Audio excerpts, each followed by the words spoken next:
Electric cooperatives plan for disasters, to the point where recovery following a snowstorm or rainstorm is fairly routine. But are you prepared for losing everything?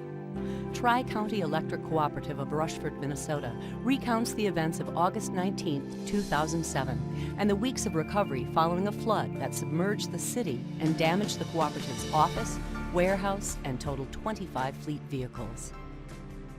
On August 18th and 19th, 17 inches of rain fell on southeastern Minnesota, turning a gentle creek into a raging river. 2/3 of the town was covered in water. 2 city wells were submerged. The wastewater treatment plant was washed out. Landline phones and the local cellular tower were down. 70 homes needed to be demolished or replaced. 58 businesses suffered building, inventory, and equipment losses. Roughly $71 million in damages were accrued. Tri-County Electric's office, warehouse, fleet, and inventory suffered $6 million in damages. Distribution line damages amounted to $1 million. August 19th, 3 a.m. On the west end of Rushford, on the upper part of Rush Creek, the dike system is approximately 12 to 14 feet high at that point. As it gets closer to where it empties into the Root River, from what I'm being told, is the dike is approximately 18 to 20 feet high at that point. And at that point, the water was high. I mean, it was probably 4 feet from the top of the dike. We saw a wall of water about 3 to 4 feet high come back upstream towards us and come over Highway 43 and come down Center Street where I also live. And from that point on, things were happening fast. I called Brian in between calls at the fire station. I said, Brian, Tri-County's underwater. I said, we got a couple guys that are trying to get trucks out. But I says, I just want to let you know we're underwater and water's really coming into town fast. 3.5 hours later, I got probably a block from the warehouse, and we ran into water. When we got up to the back door, it has actually has 2 locks on it, and we only had the key for the 1 lock. So I went and walked back down and went around the front of the warehouse to actually try and get in on the front door, which has a push-button combination lock. And I remember coming around the front of the building, walking down the street, and I saw a vehicle parked up there. And all I could see was a strobe light going off in the back window. It was a police car that had been left there, and the strobe lights were either shorted out or whatever, but they were going off inside the vehicle. And when I got to the front door, the water was up above the combination lock, so I couldn't see it. I just had to kind of feel for the buttons, and I got in that way. And when I got in the warehouse, started walking across over towards the back door where Brian and Joe were, the water was actually up to my chest. Once Joe and Brian got in, we just kind of started off with the first trucks we came to. We were trying to get the bucket trucks and the digger derrick trucks. They were the main focus. The pickups and the cars, we could tell that they were already covered in water. There was no way that they were going to start. We'd never get them out. I pulled my wallet out of my pocket and put that in my jacket pocket, and then my cell phone, so I put that in my other pocket, and it kept getting deeper, and pretty soon then I was hiking my jacket up to keep everything out of the water. And we were in water, basically just about to our chest when we waded into the back of the warehouse there and waded to the first truck right there. That all the bin doors were open, so I was shutting bin doors and climbed up over the back of the bed of the truck and down to get into the driver's door, and the water was basically up to the floor in the truck. And well, it was higher than that, because when I opened the door, then the water went in the truck, and I went to start it, and it started. later that day, The Service Response Center were taking all our outage calls. They started faxing all the sheets to Caledonia. We'd get like 5-6 outages on a sheet, so we'd have to just cut them and then sort them. And we sorted them by substation. We had tables set up with, we put tape on for each sub, divide them, and then After that, you divide them by line and poles. And it was like 2,422 calls we took from the 18th to the 22nd. That's a lot of cutting and sorting. You didn't want crews energizing lines into areas where other crews were. So that's why we took the approach of one crew would go to one sub. We had communication wasn't the best because like I said, we did not have our trucks, we did not have our truck radios. Our base station was not set up yet. So this way we can ensure the safety of the guys. The original plan that we had was to set up a temporary office at our outpost in Caledonia. One of the things that we encountered after the flood was that, first of all, we couldn't get all of our employees to Caledonia. Roads were washed out, flooded streams and creeks really made it very difficult for us just to get to Caledonia to establish what we needed to continue operations.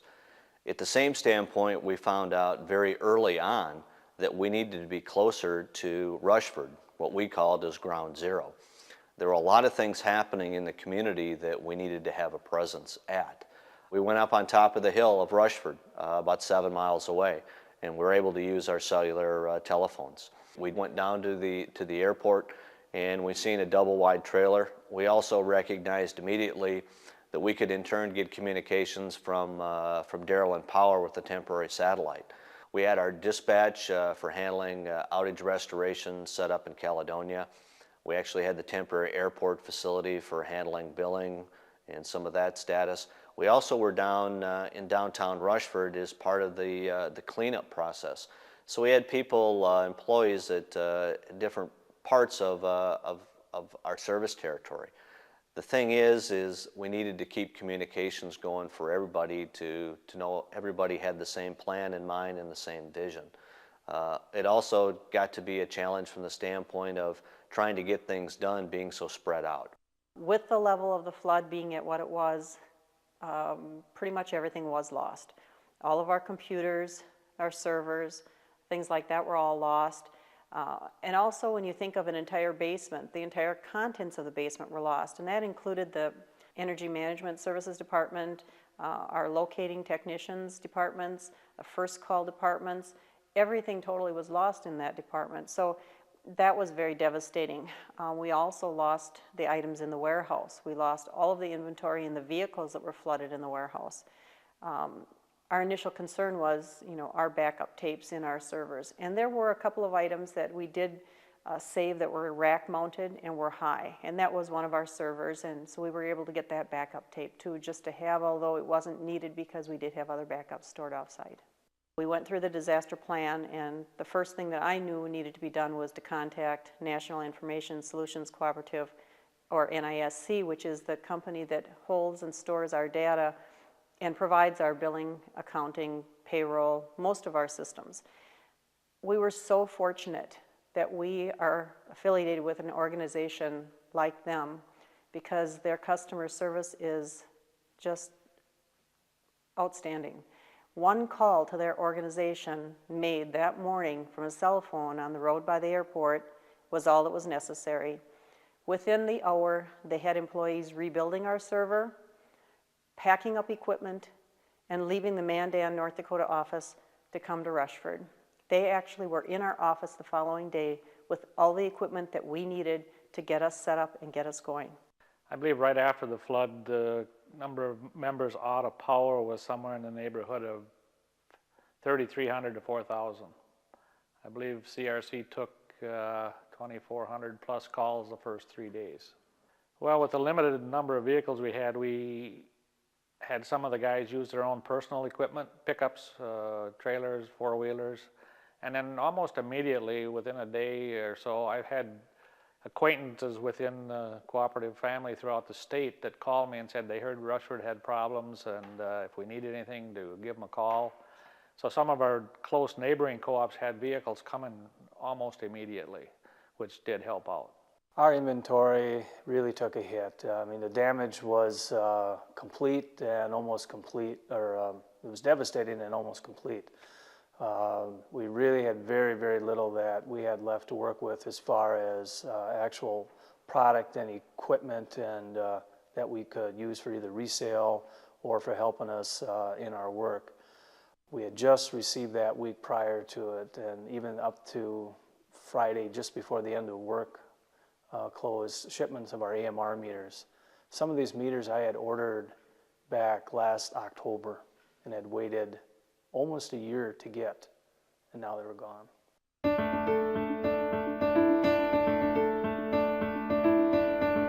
Just 2 days after the flood, Tri-County Electric Cooperative began conducting business from the airport. In the double-wide trailer that served as an airport lounge, the kitchen doubled as the engineering and operations departments, the managers shared a den, and the billing, marketing, and accounting departments took over the living room. The most important and frequently used files, documents, and supplies were kept at the airport hangar, so business could operate as efficiently as possible. Members were able to come in to pay their electric bills. Dispatching was continuing to operate out of the Caledonia warehouse. Members that came into the airport, and they were surprised for how cozy it was, I guess. You know, some would knock at the door and some would walk in, you know, and I guess they just were amazed that we were, you know, what we were doing out there with the space we had, and that we already had our, you know, up and running, and that we could do what we were doing. I'm just really appreciative that most of the members weren't disappointed with us. They were just happy that we were there, and grateful for us to be out in that bad weather, because they knew that it wasn't safe to be around a lot of the stuff, and everybody was just so happy to get power. And I felt really bad. Our house, we lost the basement, but when I'd pull into some of the other places and see people that had basically nothing left, their basements were caved in, their houses were gone, and young couples and old people too that lost everything.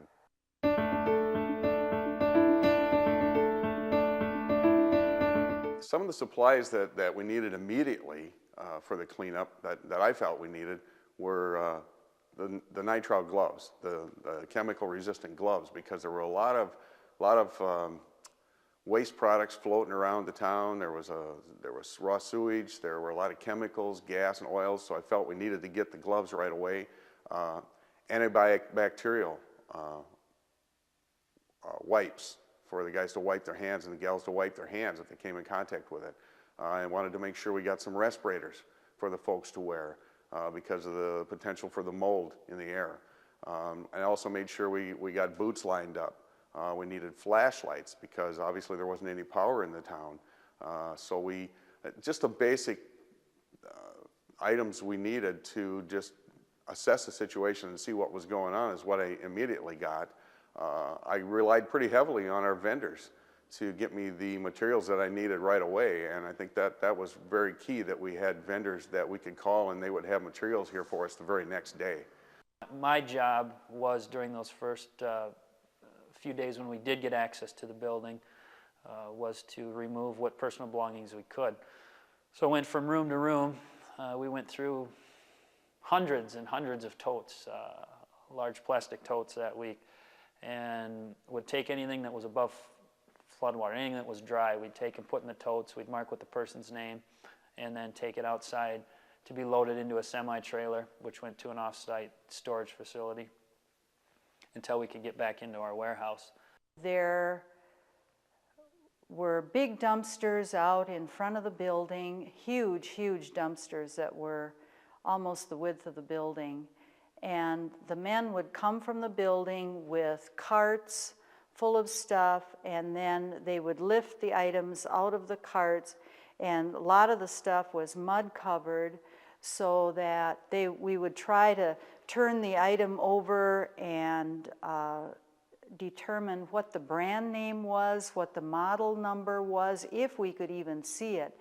And then once we had recorded that information and how many of them, whatever the item was, were in this box or basket or cart, then the men would take the cart over to the big dumpster and just toss everything in.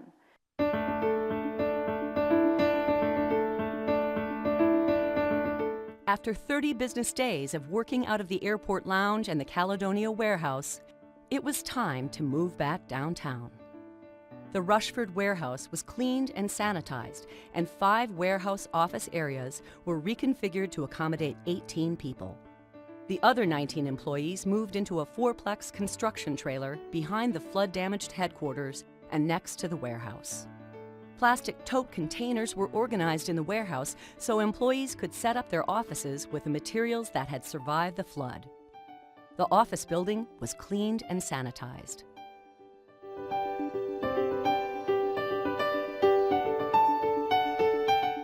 A disaster plan was in place prior to the flood, which helped the cooperative recoup as quickly as possible following the damage. The cooperative was strong before the flood, and it will be even stronger after. Your plan has to be able to cover everything. So one of the benefits of having a plan is that your people know you have a plan. Everybody knows what their role is and what their job is and what they should be doing. And we have a resource to go to get the information that we need when everything else potentially could be gone, like is in this case. Documentation on pretty much everything is key. The more you can document, the more you can have a paper trail. It just makes life so much easier on the recovery side. We never anticipated losing the office, the warehouse, the fleet, our inventory, and everything.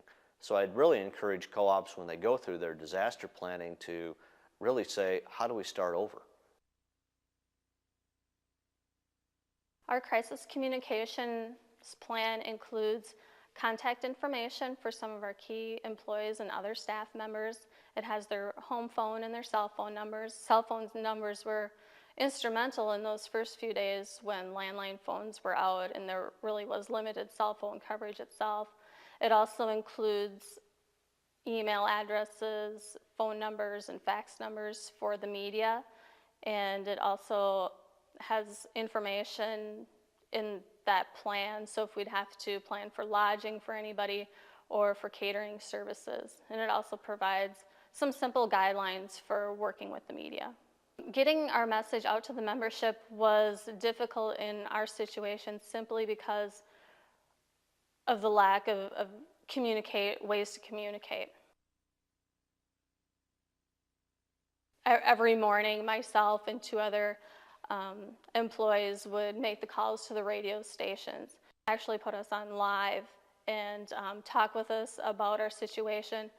And at the end of every interview, they'd tell us, well, if anything else changes or you need to get an update out there, just be sure to give us a call. Communications is critical during a disaster, not only to your membership and the general public, but also to let your employees know what's going on. We started doing weekly employee meetings that proved not only beneficial to the organization to let everybody know what was going on, but equally beneficial because our employees are out there talking to our members, bringing back information. As a cooperative, not just have it be the managers or the director that gets involved in the political process. We really try to engage the whole employee group, even the membership, to broaden the political base and really broaden the effect and emphasize that it's not just 1 or 2 people. This is the whole membership, the whole employee base, the whole management team.